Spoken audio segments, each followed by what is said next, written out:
कहना जो बेटी हुई ते तेन भी मार देवांगा ते मैं तेन अग भी ला देवांगा ते नाले तेन तलाक भी दे देवांगा। बड़ा कुछ करदा रहा साडे नाल। मैं बेटा नहीं होया बेटा नहीं होया ते ओनू होना ईद मैं देन गया वा 7000 रुपया ईद दित्ती जे ते 2 सूट दिते जे नाल।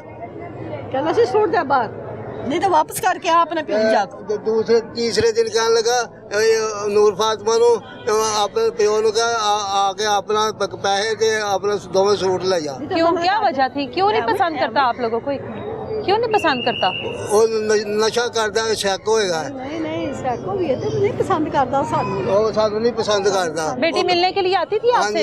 कितनी देर बाद आती थी मिलने? वो 3-4 दिन हो गए मिल के गई है। ईद पर आई थी मिलने? हाँ जी हाँ जी। तो कोई ईद से पहले आई थी तो कोई बातचीत क्या करके गई? कोई चीज कोई बात नहीं करके। बेटी बताती थी मारपीट करता है ना कोई 9 साल हो गए 9 साल हो गए 9 सालों ਦੇ ਵਿੱਚ ਉਹਨੇ ਕੁਝ ਵੀ ਉਹ 9 ਸਾਲਾਂ ਦੇ ਵਿੱਚ ਉਹਨੇ ਕੁਝ ਹੀ ਨਹੀਂ ਬਤਾਇਆ ਸਾਨੂੰ।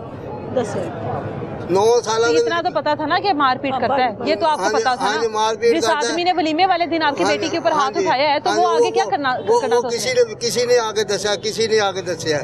वलीमे वाले दिन मारने की क्या वजह थी? वो कहते मैं कली घर हैगी हाँ ते तुसी जो बाहर निकल जाते शाम नू ते मैनू डर लगता है। बेटा होना नूर फातिमा के हाथ में तो नहीं था ना जो बेटे की ख्वाहिश करता था? अल्लाह मियां नू पैसे दे के आए ना बेटे लिए। अल्लाह ताला को पैसे दे के आया था बेटा भेज मैनू तो बेटी आ गई है।